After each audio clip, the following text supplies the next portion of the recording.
everyone, welcome back to my channel Dental Cafe. If you are new to my channel, then don't forget to subscribe and hit the bell icon for the latest video. आज के video में हम बात करेंगे कि कौन सा cap, crown और ब्रिज लगवाना चाहिए, ये कितने तरीके के होते हैं, इनका क्या प्राइस है, सामने वाले दांतों के लिए कौन सा कैप सही होता है, पीछे वाले दांतों में कौन सा कैप लगवाना चाहिए, एट्सेट्रा एट्सेट्रा। सबका कोई ना कोई दांत ज़रूर ख़राब हुआ होगा, कीड़ा भी लगा होगा। ऐसा शायद ही कोई हो जो डेंटिस्ट के पास नहीं गया हो। दांत ख़राब होने पे दो उपाय हैं उसे ठीक करने के लिए। फर्स्ट केस में आप लोग देख सकते हैं कि कीड़ा दांतों की नसों तक नहीं पहुंचा है। अगर कीड़ा दांतों की नसों तक नहीं पहुंचा है तो हम जितना पार्ट दांत का कीड़े ने ख़राब करा है उसको निकाल के वहाँ पे मसाला भर देंगे और हमारा दांत बच जाएगा। लेकिन अगर कीड़ा नसों तक पहुंच गया है, जैसा कि आप दूसरी इमेज में देख सकते हैं, तो उस केस में हमें दांतों की आरसीटी यानी नसों की सफाई करवानी पड़ेगी। आरसीटी के बाद डॉक्टर दांतों में कैप लगवाने के लिए बोलते हैं। आज इस वीडियो में हम यही जानेंगे कि क्यों आरसीटी के बाद कैप लगाना ज़रूरी होता है और कौन सी कैप ज़रूरी है और उसका क्या प्राइस है। क्लिनिक में काफ़ी पेशेंट पूछते हैं कि why do we need cap after RCT, हमें आरसीटी के बाद कैप लगवाने की क्या ज़रूरत है। ज़रूरत है क्योंकि आरसीटी के बाद हमारा दांत कमज़ोर हो जाता है। अगर हम कैप नहीं लगवाएंगे तो वो टूट सकता है। अगर हम उस पर थोड़ा सा भी प्रेशर लगाएंगे खाते टाइम तो वो टूट जाएगा, क्योंकि वो दांत अंदर से खोखला हो चुका है। उसकी नसें जो उसको खाना देती हैं वो हमने निकाल दी है, अब वो वीक हो चुका है। पीछे का दांत है वो हमारे खाने के काम आता है। अगर हम उस पर कैप नहीं लगवाएंगे तो हम खाना खाएंगे, उस पर फोर्स लगेगी और वो टूट जाएगा। आगे के दांत हमारी खूबसूरती बढ़ाता है। अगर हम उस पर कैप नहीं लगवाएंगे तो वो गंदा दिखेगा, हमारी खूबसूरती को कम करेगा।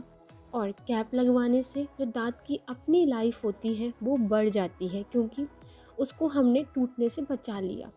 अगर कैप नहीं लगवाएंगे वो टूट जाएगा और टूटने के बाद हमें उसको निकालना ही पड़ेगा।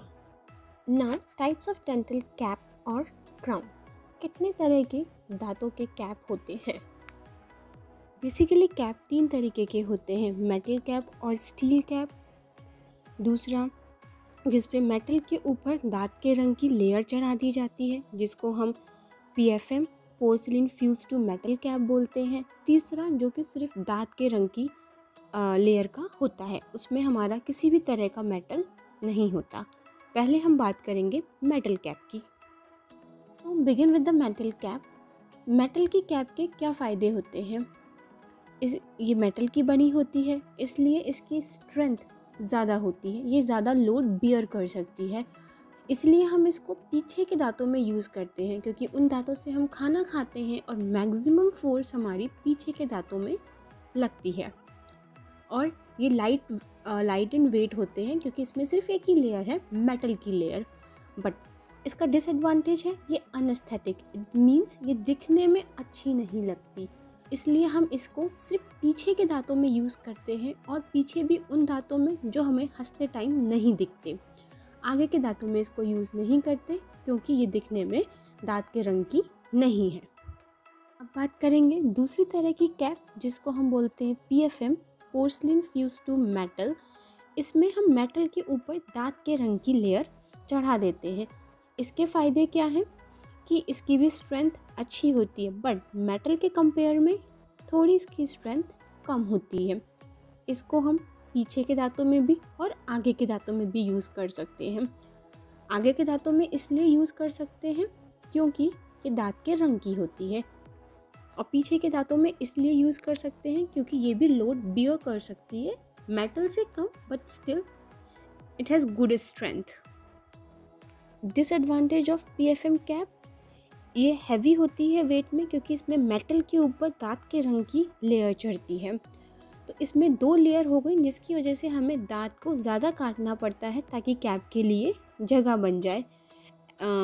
देन ये चिप ऑफ हो जाती है। चिप ऑफ मीन जो दांत के रंग की लेयर है इसके ऊपर से हट जाती है अगर दांत हमने सही से नहीं प्रिपेयर करा है और कैप को हमने सही से नहीं लगाया है, तो इसके ऊपर से दांत के रंग की लेयर हट जाती है, जो कि देखने में अच्छा नहीं लगता अगर सामने वाला दांत हो। आखिरी तरीके की कैप, जिसको हम जिरकोनिया और ईमैक्स बोलते हैं, इसके एडवांटेजेस हैं, ये एस्थेटिक होती है। इट मीन्स ये दांत के रंग की होती है, इसमें किसी भी प्रकार का मेटल नहीं होता। इसको हम आगे के और सामने के दांतों के लिए यूज़ करते हैं क्योंकि दांत के रंग की होती है, और दूसरा ये कॉस्टली होती है, इसलिए हम इसे पीछे के दांतों में प्रेफर नहीं करते। पीछे के दांतों के लिए हम PFM या मेटल कैप यूज़ कर लेते हैं, जो कि कंपैरेटिवली चीप होती है।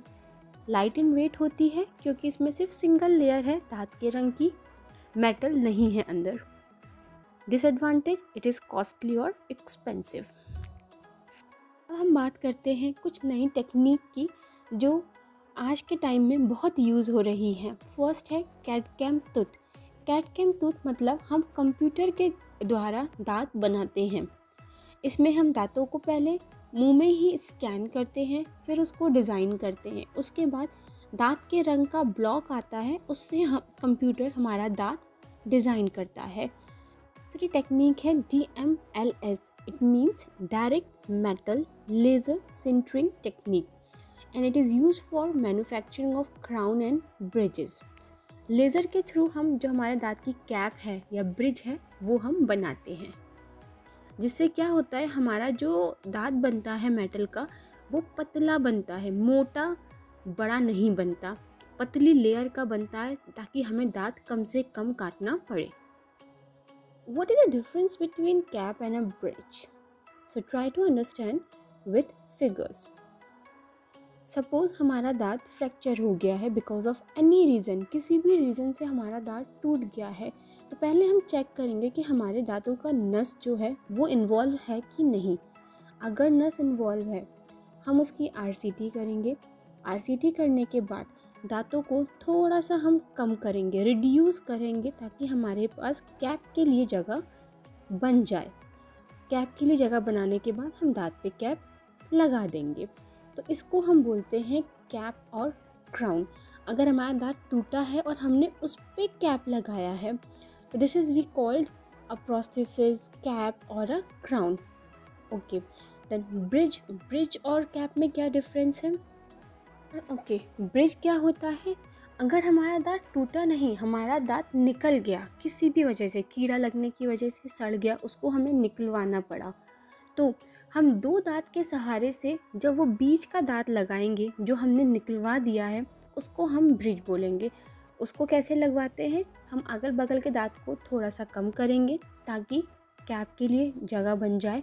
उन दोनों दांत के सपोर्ट से हम बीच का दांत लगाएंगे ताकि हमारा जो जगह बन गई है, जो दांत हमारा निकल गया है, वो उस एरिया में लग जाए, तो इसको हम ब्रिज बोलते हैं।